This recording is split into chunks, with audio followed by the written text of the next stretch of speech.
सिर्फ एक चीज़ का हमें पता नहीं है कि अर्तुल के नापाक हाथ कहाँ तक पहुँच चुके हैं। हो सकता है उसके हाथ हमारे अंदर तक पहुँच चुके हों। गद्दार कौन है, हमजा या अब्दुर्रहमान? कबीले में जाओ और अर्तुल भाई को खबर दो, नोयान सुल्तान के महल में मौजूद जासूस से मुलाकात करने वाला है। वो कल रात कुर्त बोगजी के मकाम पर होंगे। अस्सलाम वालेकुम नाज़रीन। इस किस्त के आगाज़ में गुमस्तेकिन आगे की मनसूबा बंदी करता है और कहता है कि जब तक गुंदोगदो और ट्यूतेकिन का पटा हमारे हाथ में है, अर्तुल कुछ भी नहीं कर सकता। हमारे बच्चों की शादियों के बाद कुरकुत को भी मार दिया जाएगा। इसके बाद वो एक खत निकालता है और कहता है, यह सादुद्दीन कोपिक ने मुझे भेजा है और कहा है कि वो मुझ पर मुकम्मल एतमाद करता है और हर तरह की मदद करेगा। मुझे मार्ग्रेव का ओहदा मिलने के बाद तुर्कों के तमाम कबीले मेरे अंडर आ जाएंगे और इस चीज़ को ना ही सुल्तान अलाउद्दीन और ना ही अर्तुल रोक पाएगा। सादुद्दीन और मैं दोनों एक ही चीज़ चाहते हैं और वो है अर्तुल की मौत। दूसरी तरफ सलजान अपना एक अलग खैमा बना लेती है। कोकचे वहाँ पहुँचती है और उसे कहती है, तुमने ऐसा करके अच्छा किया है, अब तुम्हारा हाइमा खातून के पास रहना ठीक नहीं लगता। सलजान कहती है, मैं किसी पर बोझ नहीं बनना चाहती, इसलिए मैंने ऐसा किया है। दूसरी तरफ नयान अपने डेरे पर तानगुत और उलू बिलगे से कुछ अहम गुफ्तगू करता है। सिर्फ एक चीज़ का हमें पता नहीं है कि अर्तुल के नापाक हाथ कहाँ तक पहुँच चुके हैं। हो सकता है उसके हाथ हमारे अंदर तक पहुँच चुके हों। गद्दार कौन है, हमजा या अब्दुर्रहमान? इतने में हमजा और अब्दुर्रहमान एक आदमी को पकड़कर वहां लाते हैं। हमजा कहता है, आपके हुक्म के मुताबिक हमने सबको मार दिया है और इसको अपने साथ लाए हैं ताकि आप इससे मालूमात हासिल कर सको। नोयान उठता है और बगैर बात किए उस आदमी को मार देता है और कहता है, हवाएं, परिंदे, भेड़िए और हर तरह की मखलूकात मेरे कान में सरगोशी करती हैं और मुझे सब कुछ बता देती हैं जो मैं जानना चाहता हूँ। तुम्हें इस आदमी को यहाँ लाने की जहमत नहीं करनी चाहिए थी। फिर वो हमजा और अब्दुर्रहमान की तरफ बढ़ता है और कहता है, तुम दोनों ने अपनी जिम्मेदारी पूरी कर दी है, तुम लोग थक गए होगे, जाओ और सो जाओ। कल मैं अपने एक वफादार कुत्ते से मुलाकात करूँगा। वो सुल्तान अलाउद्दीन के महल में मेरा जासूस है। मैं उसको कुर्त बोगजी के मुकाम पर मिलूंगा और इस लंबे सफ़र में तुम दोनों को भी साथ लेकर जाऊँगा। फिर नोयान उनको जाने को कहता है। दरअसल ये खबर नोयान ने जानबूझकर उन दोनों को दी थी क्योंकि वो चेक करना चाहता था कि गद्दार कौन है और कौन यहाँ से निकलकर अर्तुल को ये अहम खबर देने जाएगा। दूसरी तरफ अर्तुल और हकीम अर्तुक अहलत से वापसी के सफ़र पर रवाना होते हैं। रास्ते में एक जगह वो रुकते हैं। अर्तुल कहता है, एक दिन हम भी इस सरजमीन पर अपनी हुकूमत कायम करेंगे जहाँ हमारे बच्चे और बच्चियाँ आज़ादी से ज़िंदगी गुजारेंगे और इंसाफ का बोलबाला होगा। दूसरी तरफ कबीले में हाइमा खातून गुंदोगदो के खेमे में जाती हैं और कहती हैं कि गोंजा गुल से तुम्हारी शादी करीब है, अल्लाह तुम्हें हमेशा खुश रखे।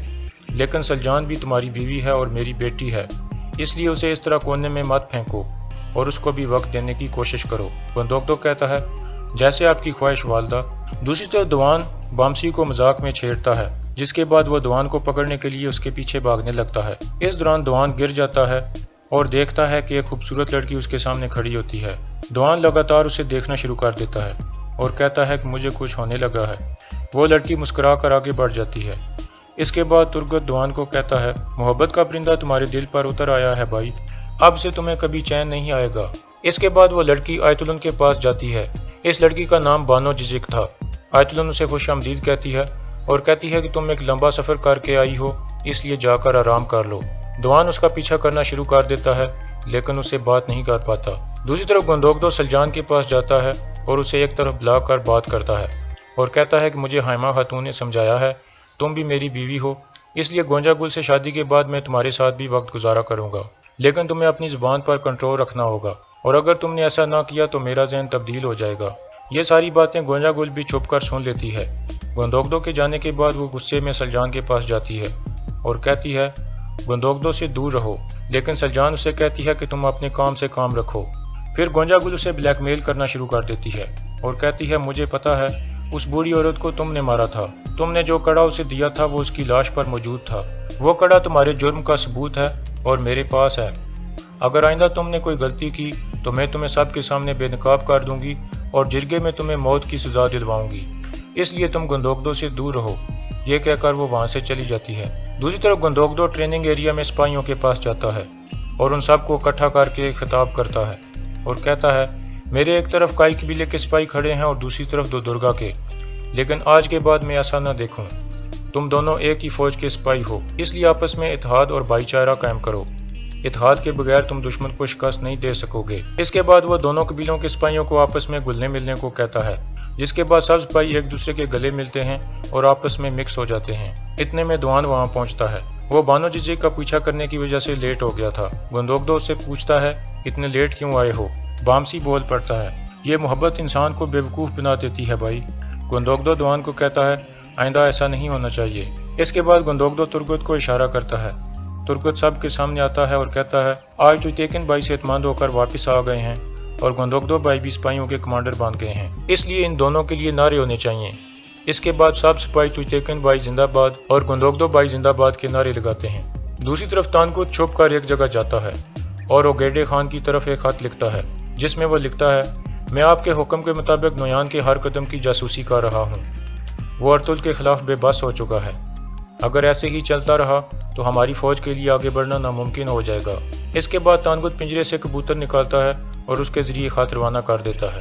اتنے میں ایک منگول سپاہی وہاں آتا ہے اور اسے بتاتا ہے کہ حمزہ ابھی تک سو رہا ہے، لیکن عبد الرحمن یہاں موجود نہیں ہے۔ دوسری طرف دوان ایک بار پھر چھپ کر بانو ججے کو دیکھنے لگتا ہے۔ بانو ایک برتن خریدنے میں مصروف ہوتی ہے۔ اتنے میں ترگت اور بامسی دوان کے پاس پہنچتے ہیں اور اسے کہتے ہیں کہ جاؤ اور بانو کو اپنے دل کی بات بتا دو، جس کے بعد دوان ہمت کر کے بانو کے پاس چلا جاتا ہے۔ بانو برتن خرید کر جانے لگتی ہے تو دوان اس کے سامنے آ جاتا ہے اور کہتا ہے، برتن میں اٹھا لیتا ہوں۔ بانو کہتی ہے، نہیں، مجھے مدد کی ضرورت نہیں ہے، لیکن دوان باز نہیں آتا اور اسے برتن لینے کی کوشش کرتا ہے۔ اسی کوشش میں برتن گر کر ٹوٹ جاتا ہے۔ بانو غصے سے چلی جاتی ہے، جبکہ ترگت اور بامسی دوان کے پاس آ کر کہکے مارنے لگتے ہیں اور اسے چھیڑنے لگتے ہیں۔ دوسری طرف عبد الرحمن غار میں گائکلی کے پاس پہنچتا ہے۔ قبیلے میں جاؤ اور ارطل بھائی کو خبر دو، نویان سلطان کے محل میں موجود جاسوس سے ملاقات کرنے والا ہے، وہ کل رات کرد بوگزی کے مقام پر ہوں گے۔ گائکلی اسے کہتا ہے کہ ارطل بھائی نے کہا ہے کہ آپ کی ذمہ داری وہاں ختم ہو چکی ہے اور اب آپ نویان کے پاس نہیں جاؤ گے۔ ارطل بھائی کو لگتا ہے کہ نویان کو آپ کی اصلیت کا پتہ چل گیا ہے، لیکن عبد الرحمن اس بات کو نہیں مانتا اور کہتا ہے، مجھے پتا ہے نویان کو مجھ پر شک نہیں ہے اور میرا واپس جانا بہت ضروری ہے تاکہ میں ریاست کے غدار کے بارے میں پتہ لگا سکوں۔ گائکلی اسے پھر روکنے کی کوشش کرتا ہے، لیکن عبد الرحمن اس سے گلے مل کر واپس نویان کی طرف روانہ ہو جاتا ہے، جس پر گائکلی پریشان ہو جاتا ہے اور یہاں اس قسط کا اختتام ہو جاتا ہے۔